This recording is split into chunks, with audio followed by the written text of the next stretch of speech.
Nous voici maintenant à Mayotte, dans la commune de Bouigny, dans le sud de l'île. Il a été construit récemment un bâtiment un petit peu particulier, le collège de Bouigny. Cédric, architecte du projet, est ici pour nous le présenter. Salut Cédric. Salut Simon. Tu nous fais une petite visite ? Eh ben avec plaisir. Allons. Et alors Cédric, qu'est-ce qu'il y a de particulier ce bâtiment ? Eh ben en fait, c'est un bâtiment qu'on a conçu et réalisé entièrement en ossature sèche, c'est-à-dire en construction métallique, parce que ça nous permettait d'être le plus efficient possible par rapport aux contraintes parasismiques et d'alléger comme ça la structure au maximum. On a cherché aussi à être le moins impactant possible au niveau de l'environnement en cherchant à concevoir la majorité des locaux en fonctionnement en ventilation naturelle.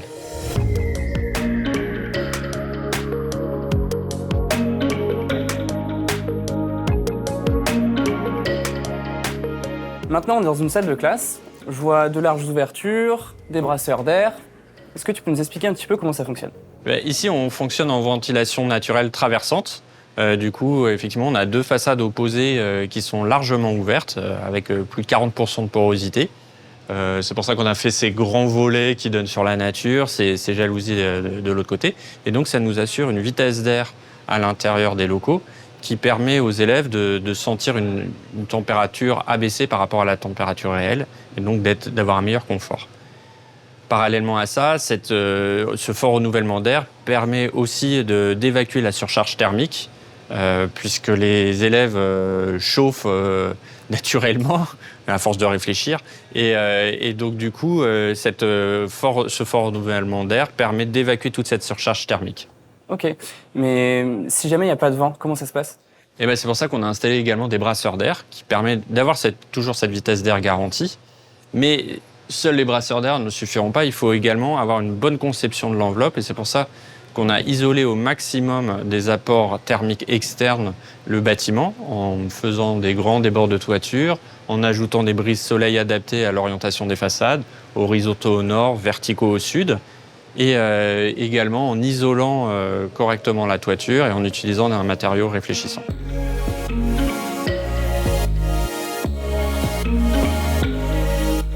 Nous sommes maintenant dans le bâtiment administratif qui a un fonctionnement un peu différent.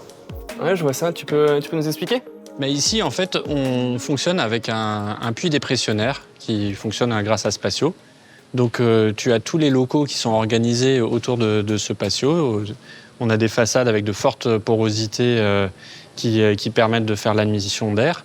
Et après, tout cet air est extrait par ce puits qui vient chercher la dépression en toiture.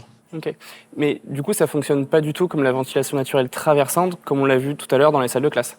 Alors c'est un peu le même principe, mais dans cette histoire-là, tout est une question de dimensionnement. Okay. C'est pour ça qu'au stade des études, on a des ingénieurs en aérolique du bâtiment qui sont intervenus et qui nous ont aidés dans un premier temps à implanter correctement les masses bâties du collège, à organiser tout en plan masse.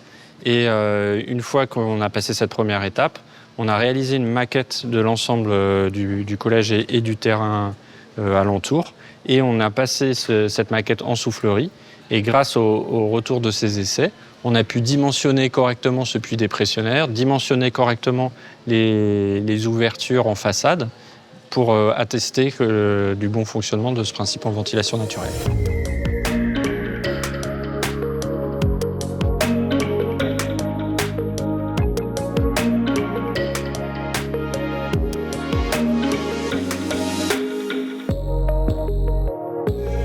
Tu vois, Simon, un des autres aspects primordiaux dans la conception bioclimatique, c'est l'apport de la végétation.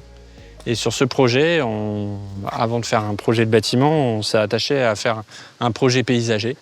Et on a cherché à travers ça à renforcer la biodiversité des jardins et surtout de faire une restauration écologique du site pour recréer un arboretum avec des espèces endémiques de Mayotte, du sud de l'île de Mayotte.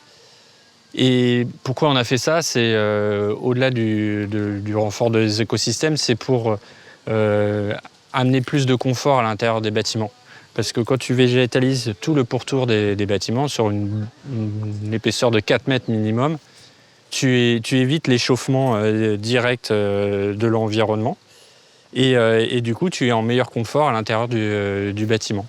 Si j'avais fait un parking en enrobé noir sur le pourtour de tout mon bâtiment, tu comprends bien qu'il y aurait un échauffement important et que le confort à l'intérieur n'aurait pas été là.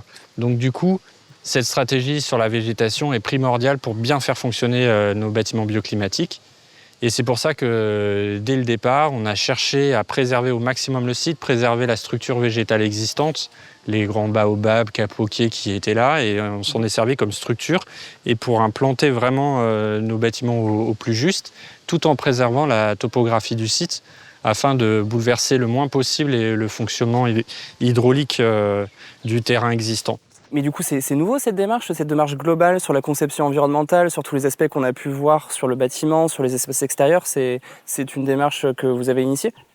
Eh ben en fait non, c'est une démarche qui existe depuis longtemps. Tu vois, même à Mayotte, il y a la maison du gouverneur qui a été faite il y a quand même un certain nombre d'années et qui reprenait déjà tous ces dispositifs comme les protections solaires, la protection de l'enveloppe, la ventilation naturelle dont je t'ai parlé tout à l'heure. Tous ces dispositifs ont déjà été éprouvés dans le temps et donc on fait que remettre tout ça au goût du jour.